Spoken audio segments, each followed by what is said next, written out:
খুবই সুন্দর একটি রাস্তা, আর রাস্তার দু সাইডে রয়েছে তিলক্ষেত। আর এই জায়গাটি এত সুন্দর, প্রতিদিন বিকেলেই এখানে অনেক লোকজন হাওয়া খাওয়ার জন্য আসে। তো আজ আমরাও চলে এসেছি হাওয়া খাওয়ার জন্য।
এখানে কাঁচা সুপুরি সিদ্ধ করা হয়ে থাকে, তার জন্য রয়েছে বড় বড় হাঁড়ি কড়াই, আর ওই মাঠে সেগুলোকে মেলে দেওয়া হয় শুকানোর জন্য।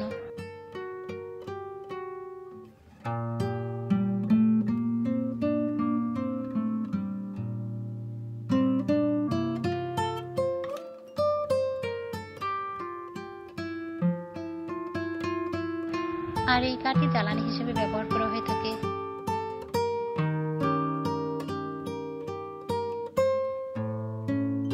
প্রতিদিন বিকেলে এখানে অনেক বাচ্চারা খেলাধুলা করার জন্য আসে।